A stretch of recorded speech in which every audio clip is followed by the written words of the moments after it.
स्वागत है दोस्तों आपके अपने YouTube चैनल स्टूडेंट्स एकेडमी में। आज हम स्टार्ट करने जा रहे हैं अपनी क्लास 9th की एक्सरसाइज 2.2।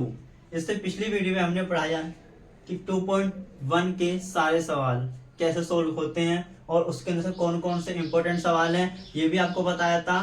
और ये भी बताया था मैंने कि जितने भी एक्सरसाइज हैंगे 2 चैप्टर की, मतलब 2 चैप्टर की, वो सारी की सारी बहुत ही इजी है। बस लास्ट के ही चैप्टर में, लास्ट के ही एक्सरसाइज में आपको थोड़ी सी मेहनत करनी पड़ेगी, वो भी फॉर्मूले के ऊपर।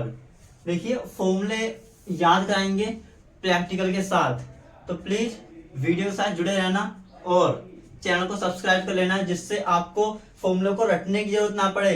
एक बार समझ लो और उसके बाद जिंदगी भर फॉर्मूले याद रहेंगे। और आपके एग्जाम्स में अगर आपको फॉर्मूला याद नहीं भी आ रहा है तो आप तुरंत के तुरंत पता कर लोगे ये फॉर्मूला कैसे बनेगा, क्योंकि फॉर्मूले को याद नहीं करना है, रटना नहीं है। रटोगे या याद करोगे तो भूल जाओगे। आपको करना है क्या, फॉर्मूले को समझना है कि ये फॉर्मूला बनता है तो बनता कैसे है। एक ही फॉर्मूला समझाऊंगा, उसके आगे सेम वैसे ही तरीके लगते रहेंगे और हल्का सा चेंजेस कर करके आप सभी फॉर्मूलों को बना सकते हैं। ठीक है, 8 फॉर्मूले हैं, 8 के 8 फॉर्मूले प्रैक्टिकल के साथ सिखाऊंगा। आइए स्टार्ट करते हैं एक्सरसाइज 2.2 का क्वेश्चन नंबर 1। क्वेश्चन नंबर 1 क्या कहता है, निम्नलिखित पर बहुपद 5x minus 4x square plus 3 के मान ज्ञात कीजिए। क्या है, 5x माइनस 4x प्लस 3 का क्या करना है, हमको मान ज्ञात करना है, जिसके अंदर हम लोग को पहली वैल्यू जो रखी है वो रखी है x की वैल्यू 0, और जो सेकंड वैल्यू है वो रखी है x की वैल्यू माइनस का 1, और जो थर्ड वैल्यू दे रखी है वो दे रखी है x की वैल्यू 2। आया समझ में? मतलब कि हमारे पास एक ही इक्वेशन है और एक ही इक्वेशन से हमको इसी इक्वेशन में पहले x की वैल्यू 0 रखनी है, फिर x की वैल्यू -1 रखनी है, फिर x की वैल्यू 2 रखनी है, और ये बताना है कि तीन के तीनों अलग अलग वैल्यू को रख के हमारा इक्वेशन का आंसर क्या बनता है। आइए स्टार्ट करते हैं। इक्वेशन क्या है, 5x minus 4x square, sorry ये स्क्वायर है, प्लस का 3। अब देखिए 5 का 5, x की जगह क्या रखना है हमको 0। ध्यान रखना जो भी x की वैल्यू देगा वही आपको x जगह रखना है।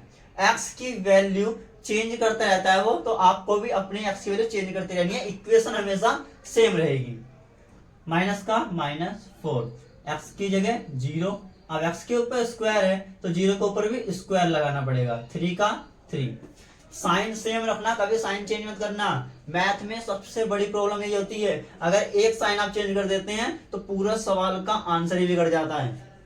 आइए 5 की मल्टीप्लाई 0 में करनी है। देखो जहां पर ये ब्रैकेट लगा हुआ होता है ना, उसका मतलब होता है तुमको मल्टीप्लाई करनी है। ठीक है, तो 5 की मल्टीप्लाई 0 में करोगे तो क्या आएगा 0। कोई सी भी संख्या हो, चाहे वो चर हो या अचर हो, आपको अगर 0 के साथ मल्टीप्लाई करनी है तो उसका आंसर 0 ही आता है। माइनस का माइनस, 4 का 4, 0 का स्क्वायर क्या हो जाएगा 0, प्लस 3 का 3, 0 का 0 माइनस, फिर से 4 की मल्टीप्लाई 0 में करनी है तो क्या आएगा 0 प्लस 3। अब 0 में से 0 गया तो 0 बचेगा, प्लस का 3, 3 और 0 क्या हो जाएगा 3। यही आपका क्या हो जाएगा आंसर। आया समझ में?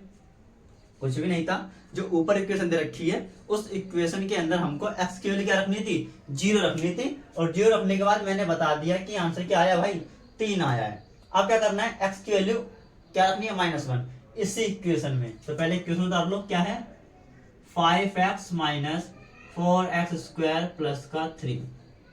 5 का 5, x की वैल्यू क्या है माइनस का 1, माइनस 4 का 4, फिर से x की वैल्यू क्या है माइनस का 1, और यहाँ पर x के ऊपर क्या है स्क्वायर, तो क्या लगाओगे स्क्वायर लगाओगे, लगा लिया, प्लस का प्लस 3।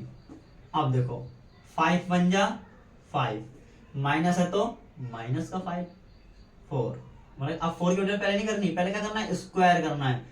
स्क्वायर का मतलब क्या होता है, ध्यान से देखो, अगर किसी संख्या के ऊपर स्क्वायर है, जैसे कि 2 के ऊपर स्क्वायर है, तो क्या लिखूंगा मैं 2 गुना 2, तो 2 दूनी 4। आया था समझ में? लेकिन मान लो -2 के ऊपर स्क्वायर है, तो -2 गुना -2, तो 2 दूनी क्या हो जाएगा 4, और माइनस माइनस प्लस का 4। आया समझ में? मतलब कि अगर माइनस की संख्या के ऊपर स्क्वायर लगा हुआ है तो संख्या का स्क्वायर तो हो रहा है पर माइनस नहीं लगाते, वही यहाँ करना है। एक का स्क्वायर तो एक करेंगे पर माइनस नहीं लगाऊंगा। प्लस का प्लस, 3 का 3। आया समझ में ये रफ पार्ट। अब देखिए माइनस का 5, माइनस का माइनस, 4 एकम 4, प्लस का 3, माइनस और माइनस क्या होगा, प्लस होगा। तो 5 और 4 9, पर 4 और 5 दोनों में से देखो बड़ी संख्या कौन सी है, 5। जोन सा भी निशान बड़ी संख्या के साथ होता है वो निशान हमको यहाँ लगाना होता है। अगर ये प्लस का होता तो मैं प्लस लगाता, माइनस का तो क्या लगाऊंगा माइनस, और प्लस का 3, माइनस प्लस माइनस, 9 में से 3 जाएगा तो 6। और देखो कौन सी वाली बड़ी संख्या है, 9 बड़ी संख्या है, 9 के साथ माइनस है तो माइनस का 6। ये हमारा आ जाएगा इस बार आंसर। आ रहा समझ में। अब देखो x की जगह 2 रखना है, इक्वेशन क्या रहेगी, सेम रहेगी। क्या है equation, 5x² minus 4x plus का 3।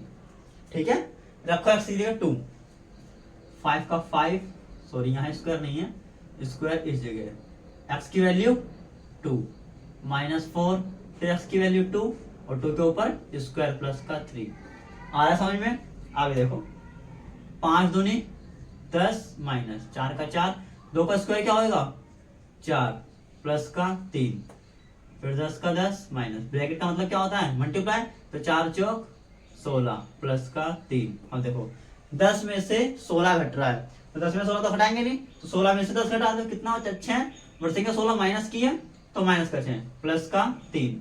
देखो माइनस प्लस माइनस हो गया, 6 में से 3 जाएगा तो 3, पर 6 बढ़िया है, निशान का है माइनस का, तो लगाऊंगा मैं इस जगह माइनस, इस जगह यह आंसर आया। समझ में आया। फर्स्ट क्वेश्चन के 3 पार्ट हैं, पहले में x की जगह 0, फिर x की जगह 1, फिर x की जगह 2, तीनों मैंने सोल्व करके दिखा दिए हैं। आप ध्यान से प्रैक्टिस करना और आपको मन करे तो x की वैल्यू कुछ भी रख के देखना और अपने आंसर को चेक करना, देखना करेक्ट आ रहा है कि नहीं आ रहा है। आप चलते हैं अपने क्वेश्चन नंबर 2 की ओर। देखते हैं क्वेश्चन नंबर 2 क्या कहता है।